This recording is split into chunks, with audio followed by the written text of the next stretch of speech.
I am so honored to introduce our guest for this morning, Dr. Nivedita Menon, who is retired professor at Center for Comparative Politics and Political Theory at Jawaharlal, forgive me, Nehru University in Delhi. And Professor Menon and I have this in common in terms of we are both recently retired. So I do have a question about that. And she's the author of many books, such as Seeing Seeing Like a Feminist, 2012 book, rave reviews on Amazon.com. And then, of course, you always know who the trolls are, who waste time giving them the one-star reviews, but they are in the minority, over 724 rave reviews. Her latest book, Secularism as Misdirection, Critical Thought from the Global South, Theory and Forms, was published in 2024. And that's another thing that Nivedita and I have in common, at least in terms of this title.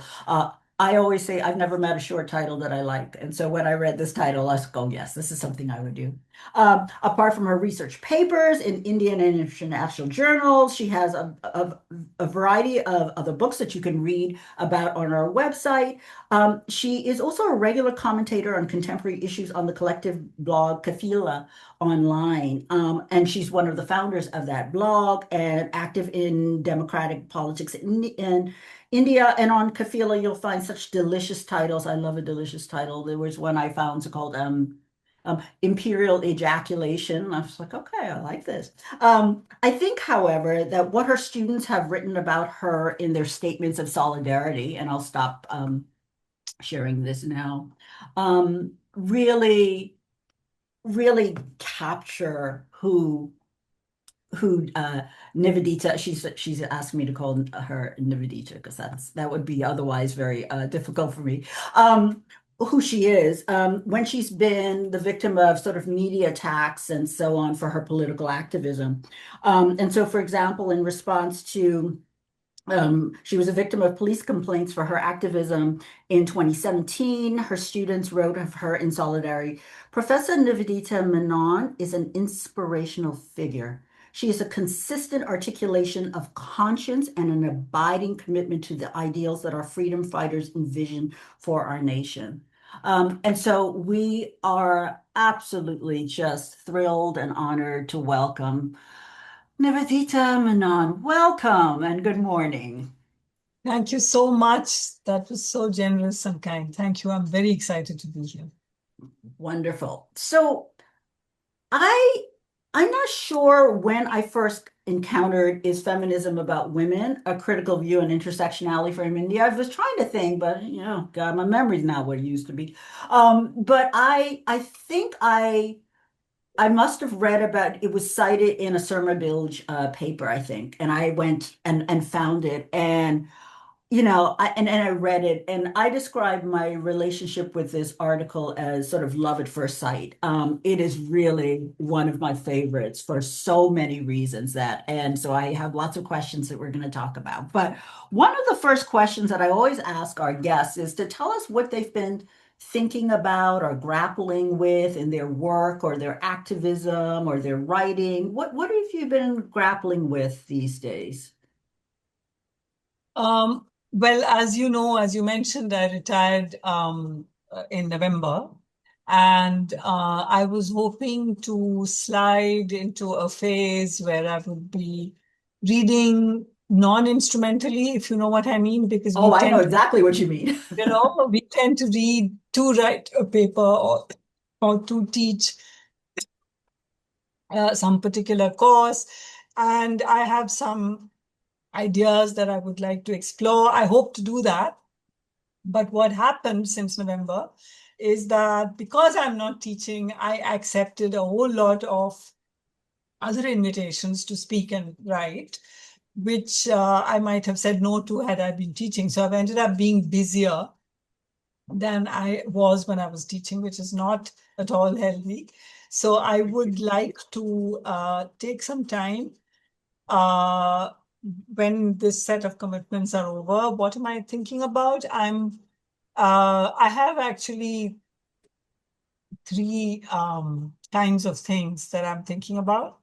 Um, one one has to do with this, one of the epics of this subcontinent called the Mahabharata.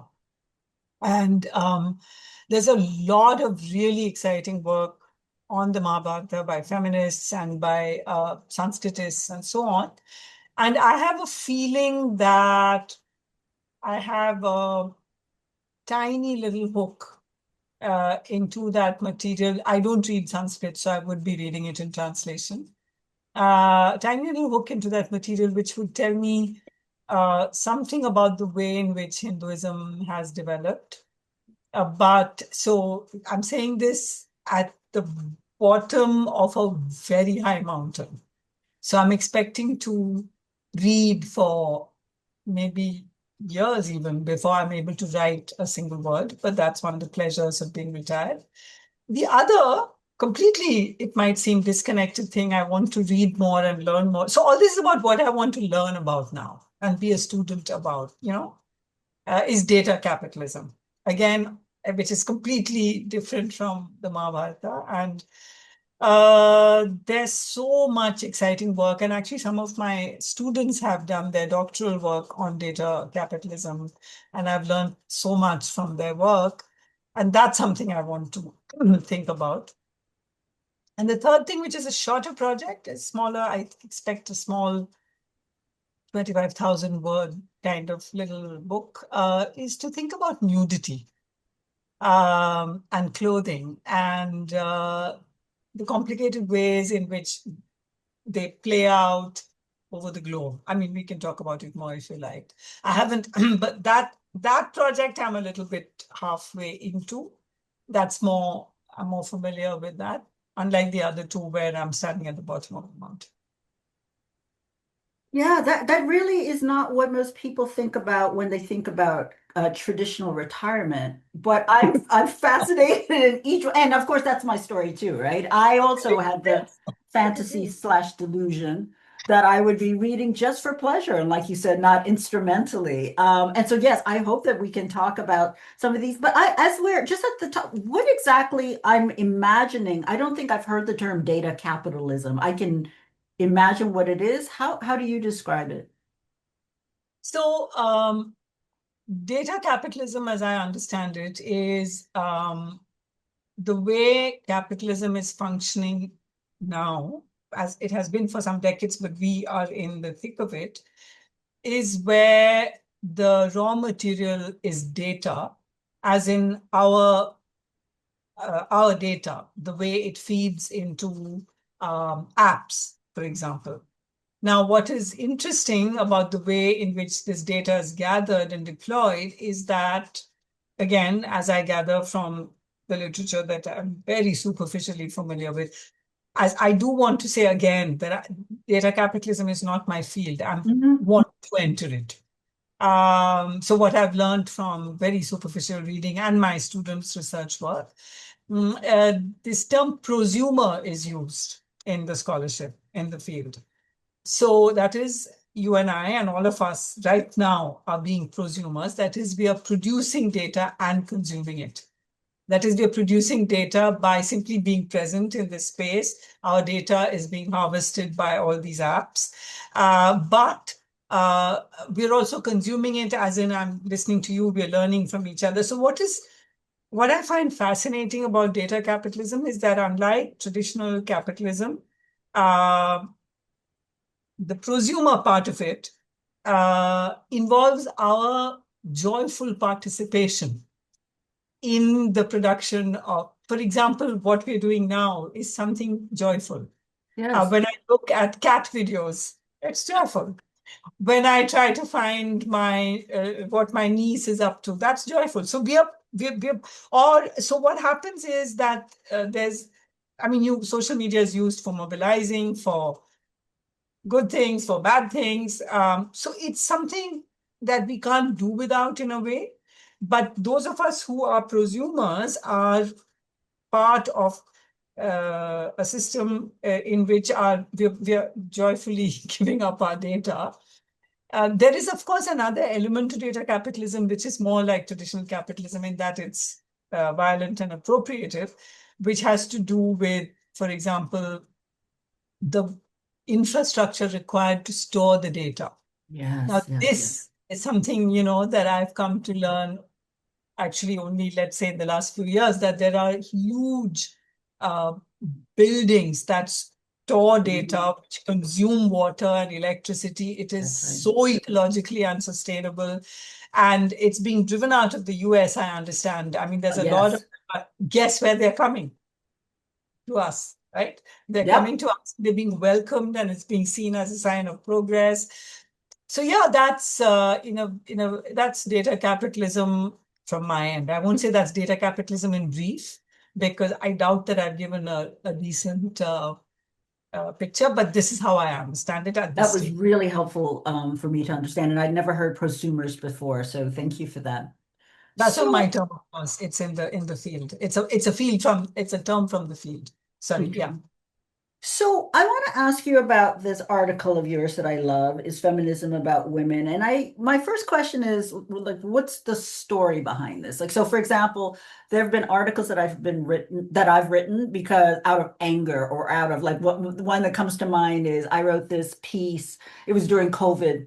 And I was in the grocery store and, heard over the loudspeaker, that we're all in this together. And I was like, oh, no, we're not. Oh, no, we're not all in this together. And so I remember hearing, and this was in the early days of the COVID, and I felt like I was on fire to write this piece. I just had to come and get it all down. And so I wanted you to tell me the story of this paper. What's the genesis of this article?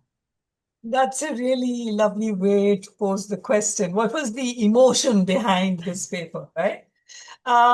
So there, so I tend to have two registers in which I write. One is for something like the Kafila.online, the blog, right? Or when I write for newspapers or news magazines, I tend to be in the kind of mode that you're describing. I have to talk about this. I have to say this. Seriously, is this what you're saying? I have something to say. So Yeah. that's one kind of mode. And the other kind of mode, which is more in my academic writing, is that I'm usually when I'm faced with a paradox, something that confuses me, and I use the writing to explain the paradox to myself.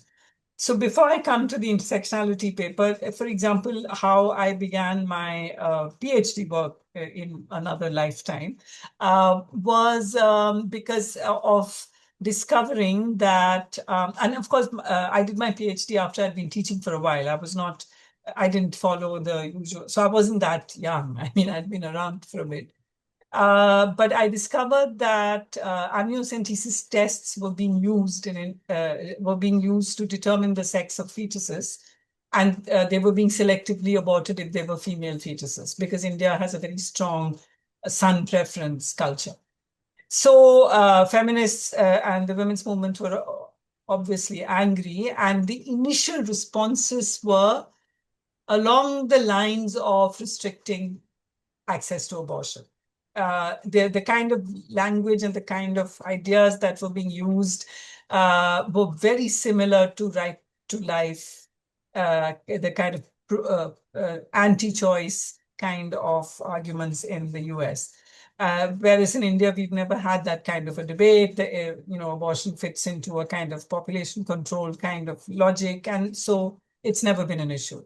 So I was struck by the contradiction in our own position, that we believe in right to choice, but when it comes to selective abortion of female fetuses, we're somehow, as feminists, obviously really troubled, right? So so what are we doing? Are we saying women who want to abort should be allowed to do so as long as it's not through selective abortion? What are we saying? So that paradox made me think. So that's how Recovering Subversion was written, and it made me think about the law and so on. So, the paradox that struck me about intersectionality is I found intersectionality an extremely exciting framework to understand American feminist politics and race politics. I have read, of course, I've read Kimberly Crenshaw, I've read Patricia Hill Collins, I've met them at conferences, and I actually find their work extremely inspiring and pioneering. But what I found was that this term intersectionality. So I don't have a problem, as you'll see in the essay, with using the verb to intersect.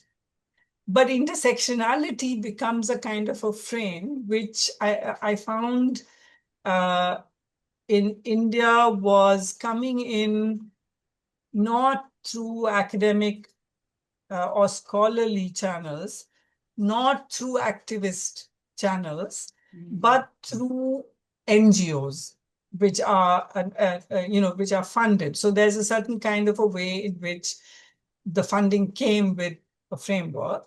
Now, I'm not opposed to that in principle, because a lot of funding with frameworks actually produce very, very good work.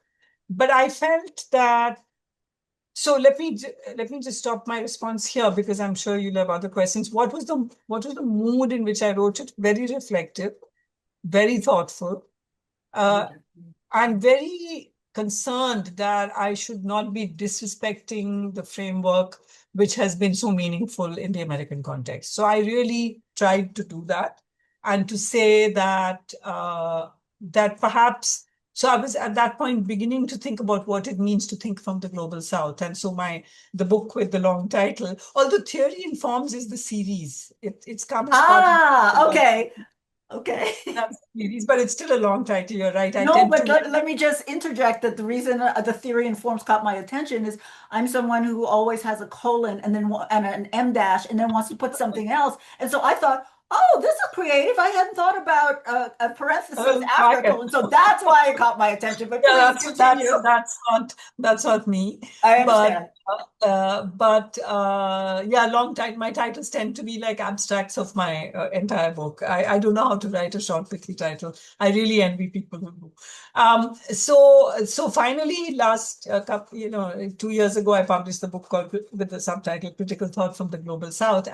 But with this essay, I started thinking about what does it mean to think from the global south while engaging with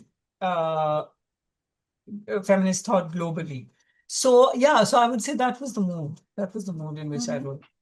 I think you very much succeeded. Like I don't read this as like a disparagement of intersectionality. I read this very much as some really sort of provocative, hold on, people. There are some other things to consider. So, so you start off with like these sort of two sets of questions. And what really resonated with me is this argument about the imperialism of categories and how that we only see that as a one-way transfer from the West to the non-West, and you give examples of like sort of Kumar's work about showing the complex this understanding of complexity, and then you raise this question about and well, this I think it's a right criticism that this presumption of universal validity, and if it's valid in the West, well, of course it transfers everywhere. And so that resonated with me because certainly Black women in the US, such as going back to Sojourner Truth, have been really sort of contesting this universal validity of these categories like women when, enslaved Black women, that didn't include enslaved Black women. Um, and so I guess my question for you is, my first question is, well, so as I said, we've been doing these salons now for 5 years. And one of the things that's exciting about them is that people from all over the world show up. And so people from India and oh, here comes Croatia and France. And so that's really exciting. And from time to time, the question comes up about, um, you know, what is the global application? Can I apply intersectionality to this work that I'm doing in Croatia? So I think on our last call, for example, our last salon or salon before, we had there she is. Svea, I'm looking right at her from Croatia, right? Who's doing work on intersectionality and people with disabilities in Croatia, right? Svea, and so this question came up, and so I'm interested in hearing your answer to that. Given that intersectionality is traveling and researchers all over the world many are trying to apply it. How do you respond to that? How do you think about that? I would take that work extremely seriously, You see, if people are using intersectionality in multiple contexts, and they are, I would take that seriously. I don't, my question is, how useful is it to automatically apply it in the Indian context? Because I also have so I'm not making only a context argument. I'm not saying India is unique and special. I find that there's a way in which, so I would ask the question, how is the framework being used? How is it actually playing out in the research? Because I understood intersectionality, like drawing from Kimberly Crenshaw or Patricia Hill Collins, right? There was a very specific context in which Kimberly Crenshaw talks about it, law, and Yes. how law can only see men or white women, right? So when it's race, it's white, and when it's gender, it's male, right? That's the way, that's a very beautiful way in which she puts it. And I thought that the way in which Kimberly Crenshaw initially articulated it, it indicated that there are multiple um, identity. I thought it could be used to indicate that there are multiple identities which don't quite form. So they're not already formed identities intersecting with one another. At least that's the way I understood it. But so this intersection, this metaphor of the intersection, race Yeah. is the highway. Um, Rather than that, I saw the intersection as an empty place. And sometimes one is a woman, or one is configured as a woman, and sometimes one is configured as Black, and so on. Or as in the Indian context, as Dalit or Muslim or so-called upper caste, for which we use the term Savarna, because it's not really upper, etc. So I think what I would really, how I would really like to see intersectionality being used, what I would find most productive, which is not to say that's the way everyone uses it, is not to freeze identities into intersections. That is, I am already woman, I'm already Dalit, I'm already Savarna, I'm already upper class or whatever, and all these identities are inside me.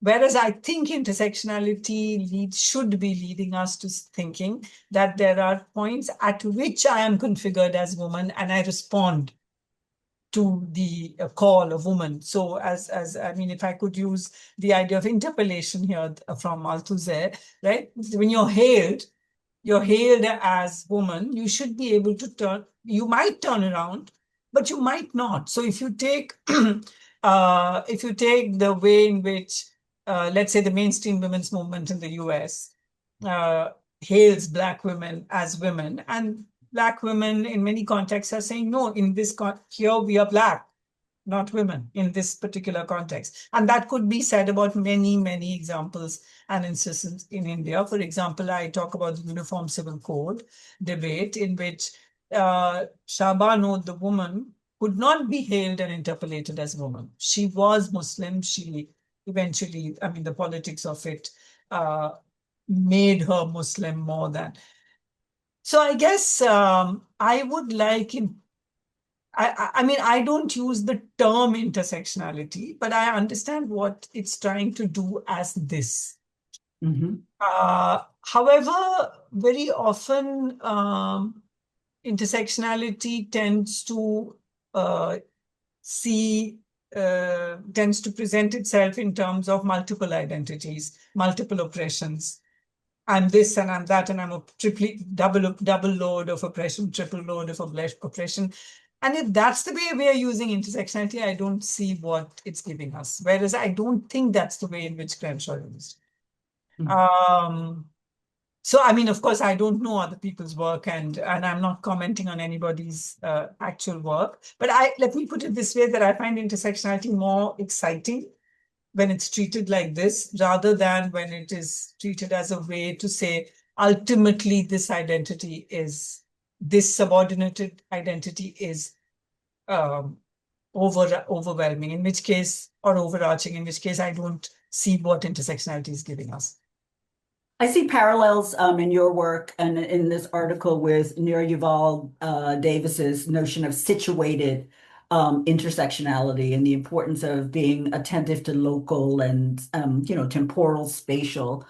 So for example, when on page 43 you write about um, rather than a black woman being both black and woman, she may at times be only black and at other times only woman. The intersection itself is an empty place. That made me, I'm from the Bahamas, and born and raised, although I've now so I came to the US for college.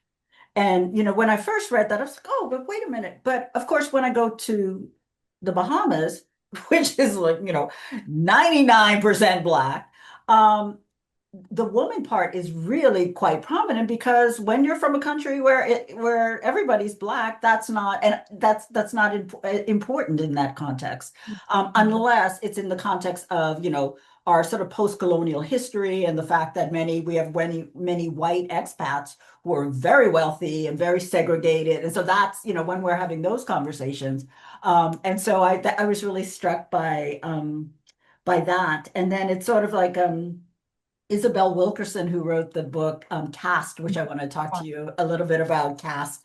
Talks about how she was so struck by hearing a Nigerian playwright say there are no black people in Africa. Of course not, because and so this part of your argument, it really resonates with, it makes a lot of sense.